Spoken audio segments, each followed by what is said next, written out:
Perkenalkan nih, nama aku Charista Nursaisi Ramadhania. Pada kesempatan kali ini, aku akan mengajak kalian untuk mereview buku manajemen pelayanan publik.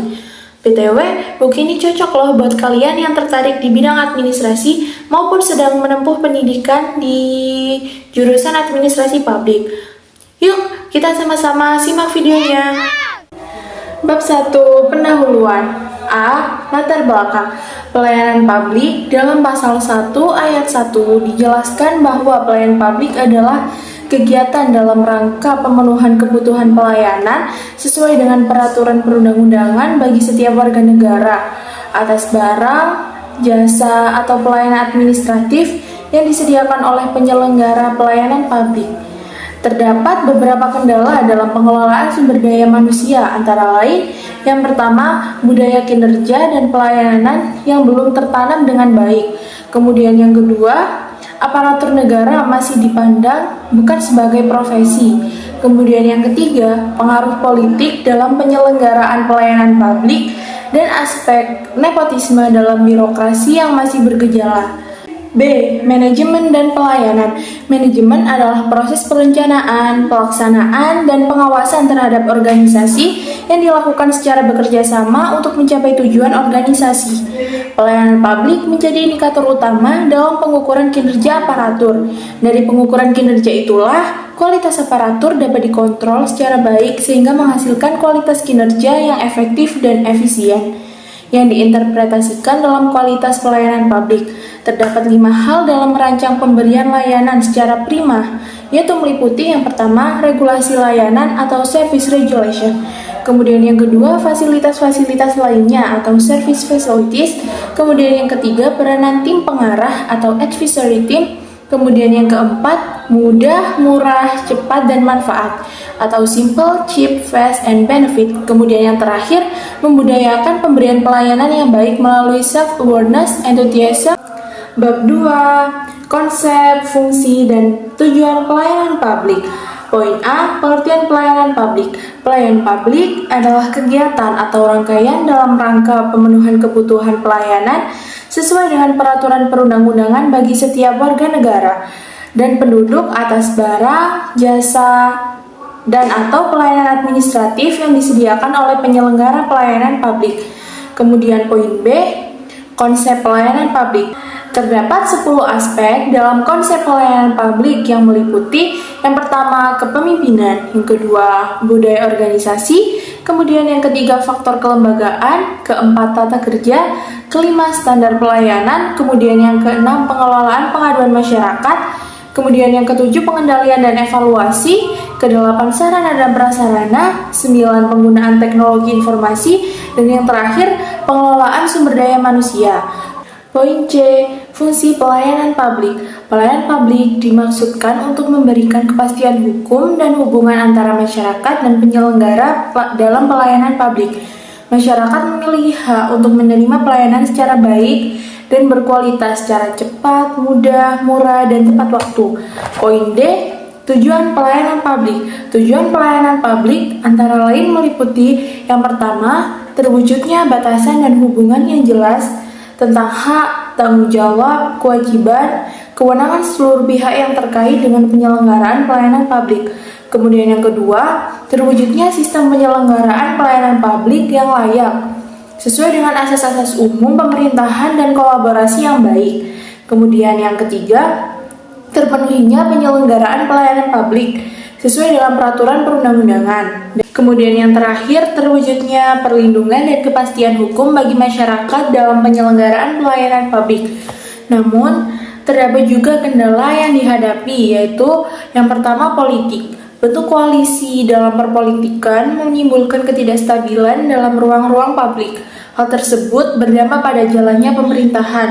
Kemudian yang kedua, rendahnya penggunaan teknologi. Minimnya penggunaan teknologi dan dalam berbagai pelayanan kepada masyarakat mengakibatkan ketidakefektifan serta ketidakefisienan pada pelayanan publik. Kemudian yang ketiga, rekrutmen pegawai. Ketidakefektifan proses rekrutmen pegawai menjadikan berbagai aspek pelayanan menjadi terkendala baik secara langsung maupun tidak langsung. Dan yang terakhir, reward dan punishment. Pemerintah masih dinilai kurang dalam memberikan perhatian secara penuh kepada aparatur yang berprestasi. Pemberian reward merupakan bentuk motivasi bagi aparatur untuk memacu semangat tinggi dalam bekerja dan meningkatkan kualitas pelayanan. Bab 3. Kinerja pelayanan publik. Poin A yaitu pengertian kinerja pelayanan publik. Kinerja pelayanan publik merupakan perilaku aparatur dalam memberikan pelayanan kepada masyarakat, serta merupakan bentuk tanggung jawab atas proses perencanaan yang dilakukan untuk mencapai tujuan, karena setiap aparatur memiliki target pencapaian kinerja terhadap kinerja yang mereka lakukan. Poin D. Indikator kinerja pelayanan publik. Untuk memenuhi standar pelayanan publik, terdapat indikator pelayanan yang harus dipenuhi, meliputi yang pertama, spesifik, jelas, dan tidak ada kemungkinan kesalahan interpretasi. Kemudian yang kedua, pengukuran dilakukan secara objektif. Dan yang ketiga, relevan. Aspek kinerja harus menangani aspek objektif dan relevan.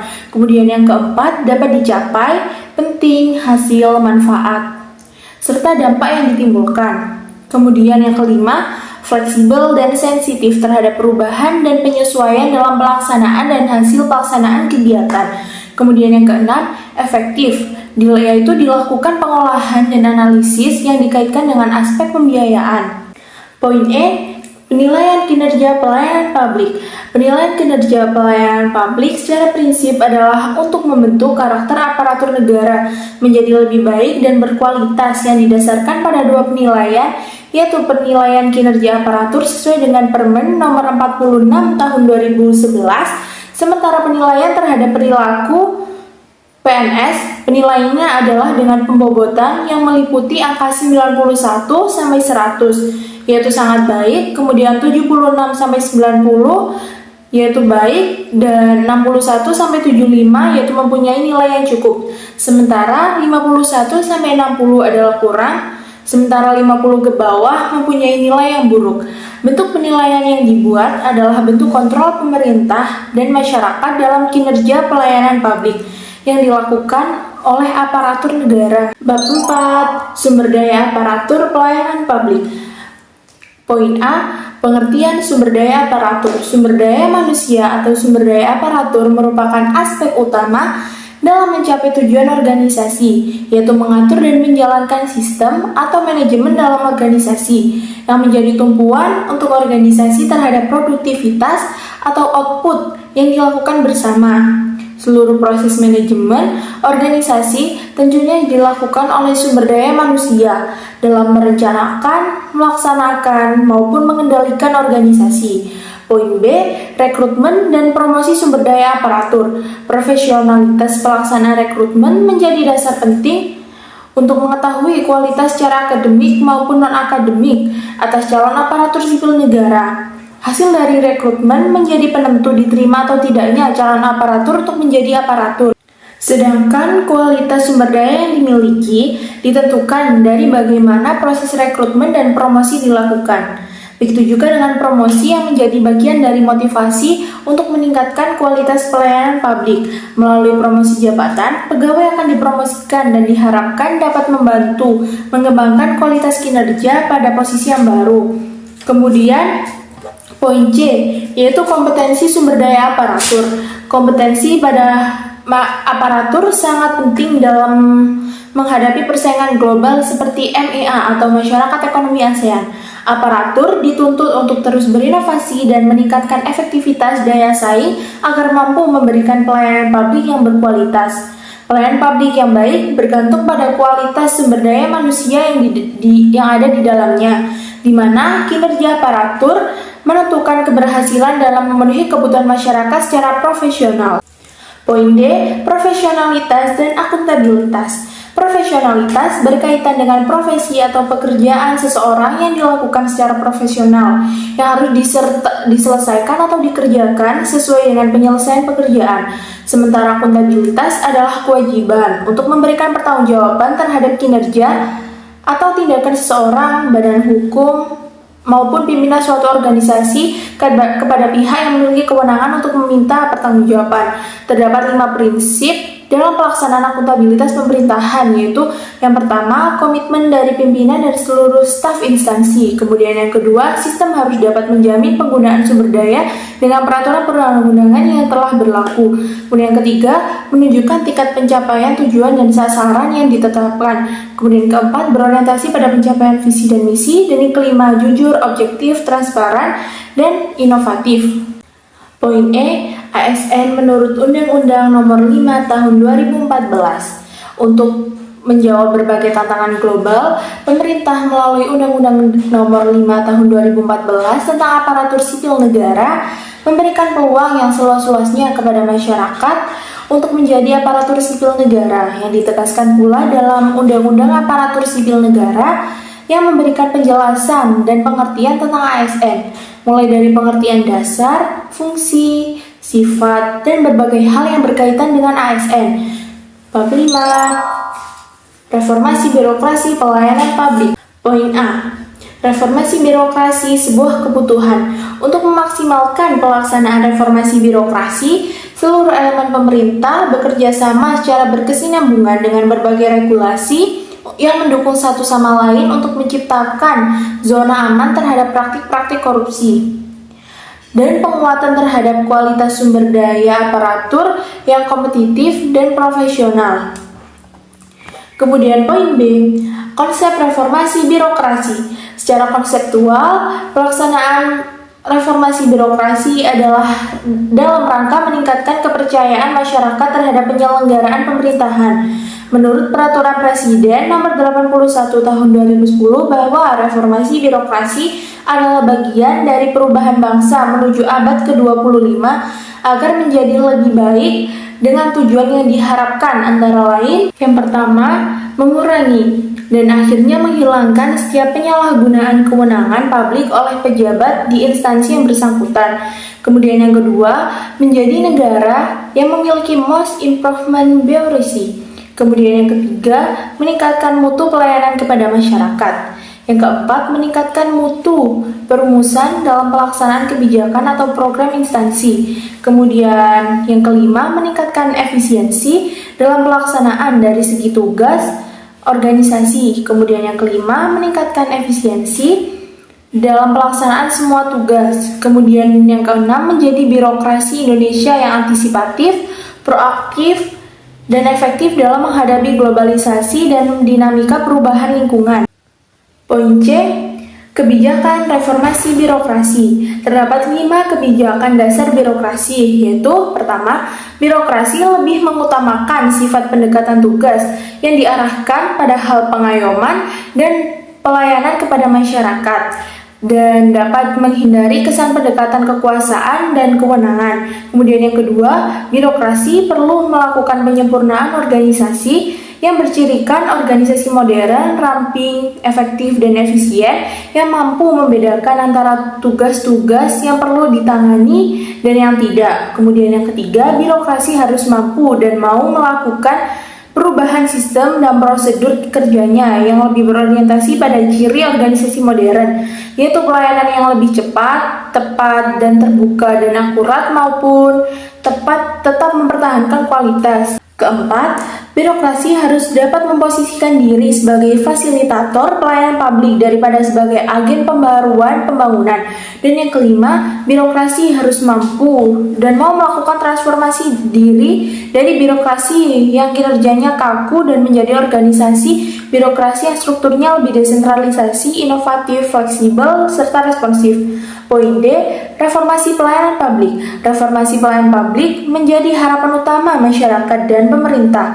Penggunaan teknologi informasi yang cukup berkembang saat ini menjadi tumpuan pemerintah untuk memberikan pelayanan yang lebih efektif dan efisien, yang tentunya menjadi pendukung dalam pemerintah dalam menyelenggarakan pemerintahan melalui pelayanan berbasis elektronik. Dengan media elektronik, masyarakat juga dapat melihat secara langsung berbagai kebijakan maupun anggaran yang dikeluarkan oleh pemerintah. Bab 6.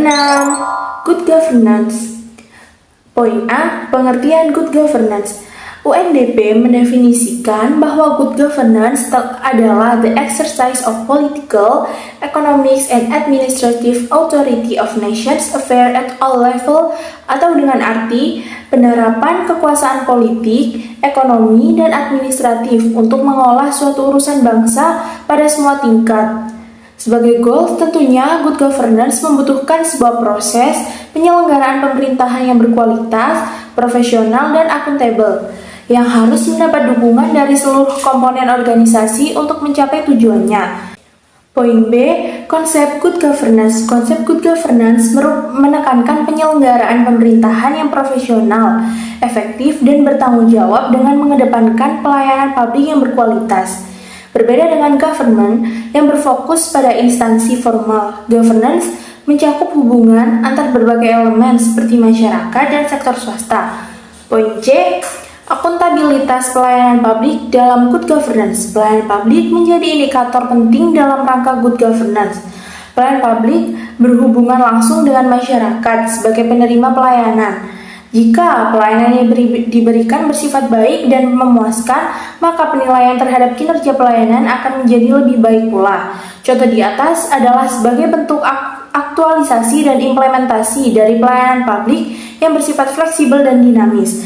Poin D, reorientasi good governance melalui reformasi birokrasi. Untuk menciptakan arah birokrasi menjadi lebih baik dan pencapaian tujuan good governance, perlu dikemukakan aksi reformasi birokrasi, yaitu pertama, upaya perubahan terlebih dahulu ke arah sistem politik yang demokratis, partisipatif, dan egalitarian. Kemudian yang kedua, birokrasi sipil maupun birokrasi militer, yang berarti bahwa aparat TNI wajib netral, karena termasuk dalam penyelenggaraan negara yang masuk dalam kategori birokrasi militer. Dan yang ketiga, meningkatkan bentuk pengabdian pemerintah yang berorientasi pada kepentingan masyarakat, pengayoman dan pelayanan publik. Dan yang keempat, sistem desentralisasi untuk memberikan kewenangan pemerintah daerah dalam mengatur urusan daerahnya. Yang kelima, yaitu pelaksanaan clean governance yang harus dilaksanakan dalam rangka untuk mewujudkan good governance, yang dalam pelaksanaannya harus diikuti dengan pemerintahan yang bersih dari praktik KKN. Poin E, good governance sebagai goals. Tujuan akhir dari sistem pemerintahan adalah good governance, yaitu tatanan pemerintahan yang baik dalam segala aspek. Pencapaian tujuan good governance telah diatur dalam Undang-Undang Nomor 34 Tahun 2004 tentang pemerintahan daerah yang mengatur tentang asas-asas umum penyelenggaraan pemerintahan yang baik, meliputi pertama, asas kepastian hukum, kemudian yang kedua, asas tertib penyelenggaraan pemerintahan, yang ketiga, asas kepentingan umum, kemudian yang keempat, asas keterbukaan, kelima, asas proporsionalitas, kemudian yang keenam, asas profesionalitas, yang ketujuh, asas akuntabilitas, dan yang terakhir adalah asas efisiensi dan efektivitas. Wah, gak kerasa ya udah sampai akhir aja nih. Terima kasih buat kalian semua yang sudah menyempatkan waktu untuk menonton video ini. Sekian review buku manajemen publik kali ini. Semoga bermanfaat dan dapat menambah wawasan kalian semua. Oke, see you next time.